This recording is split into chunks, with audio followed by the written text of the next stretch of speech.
13 अक्टूबर 2024 को NTPC graduate level वालों का फॉर्म का लास्ट डेट है। अभी भी बहुत सारे लोग सोच रहे हैं कि फॉर्म हम लास्ट टाइम में ही भरें ताकि फॉर्म का एक रुझान मेरे को पता चल जाए कि किस जोन से कितने फॉर्म भरे गए हैं। तो मेरा सलाह है कि अब आप इंतज़ार नहीं कीजिए, क्योंकि अब लास्ट आ ही गया है, तो अब फॉर्म डाल दीजिए। और इसमें आप लोगों को जो समस्या हो रही है, पहली समस्या हो रही है कि जोन कौन सा सेलेक्ट करें, सेफ जोन क्या होगा। दूसरी समस्या हो रही है कि इसमें मेडिकल स्टैंडर्ड्स क्या है, किसी के चश्मे लगे हुए हैं, किसी के चश्मे नहीं लगे हुए हैं। और तीसरा जो समस्या आ रहा है वो है आपका पोस्ट प्रेफरेंस को लेकर के। तो ये छोटे से वीडियो में हम तीनों चीज़ों को क्लियर करेंगे। अभी तक आपने बहुत सारे यूट्यूब वीडियोस देख लिए ही होंगे, है ना, और उतने सारे वीडियो देखने के बाद आपको ये पता चल गया होगा कि जोन के बारे में लोगों का अलग अलग मानना है, जो कभी कटअप पर डिपेंड करता है, जो कभी वैकेंसी पर डिपेंड करता है, और आप कहाँ रहना पसंद करते हैं, आप अपने घर से दूर जाना चाहते हैं या नहीं चाहते हैं, बहुत सारी इसमें बातें हैं।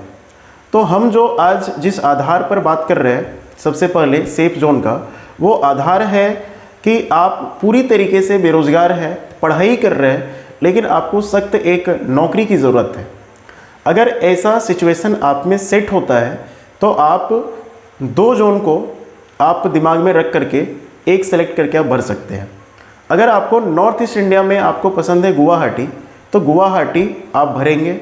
और अगर साउथ इंडिया में सेफ जोन आप देखना चाह रहे हैं तो वो चेन्नई है ना। मेरे अनुसार से दो ही जोन आपको सेलेक्ट करने की सलाह दी जाती है, या तो गुवाहाटी या तो चेन्नई। इन जोन में हम दावे के साथ कह सकते हैं कि आने वाले समय में आपका जो कट ऑफ रहेगा दूसरे जोन के कंपैरिजन में डाउन जाएगा।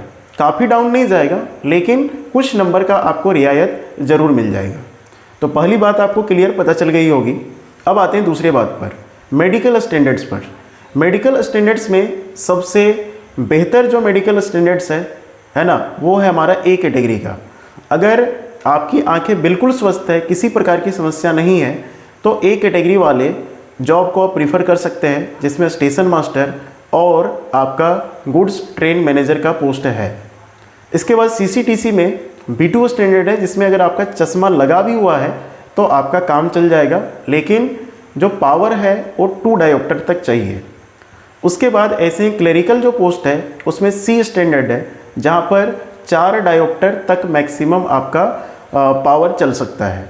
तो अगर आपका चश्मा लगा हुआ है तब आप प्रीफर करेंगे कि स्टेशन मास्टर और जो आपका एक गुड्स ट्रेन मैनेजर है उस पोस्ट को प्रेफरेंस में ऊपर न रखें। बाकी जो पोस्ट है उसको आप यहाँ पर प्रेफरेंस में रख सकते हैं। तो पोस्ट प्रेफरेंस किस तरीके से बनाएं, तो नंबर 1 में सीसीटीसी को बनाइएगा, जिसमें किसी भी टाइपिंग की ज़रूरत नहीं है और ना ही किसी तरीका अन्य स्किल की वहाँ पर ज़रूरत पड़ती है। नंबर 1 में सीसीटीसी। दूसरे नंबर में आपका जूनियर अकाउंट, जो अकाउंटेंट करके एक पोस्ट है, उसको डालिएगा। तीसरे नंबर में आप वहाँ पर सीनियर वाले पोस्ट को भरिएगा, सीनियर क्लर्क का एक पोस्ट है। और चौथे नंबर में स्टेशन मास्टर का पोस्ट भरिएगा। और 5वें नंबर में आप क्या कीजिएगा, तो वहाँ पर आप गुड्स ट्रेन मैनेजर के पोस्ट को प्रीफर कर सकते हैं।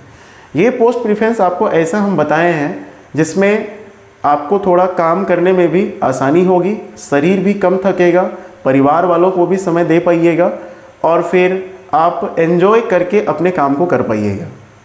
तो आशा करते हैं कि जो एक मन में डाउट था वो डाउट आपका क्लियर हो गया होगा और अब सोचना नहीं है, बहुत हो गया, अब फॉर्म डाल ही दीजिए।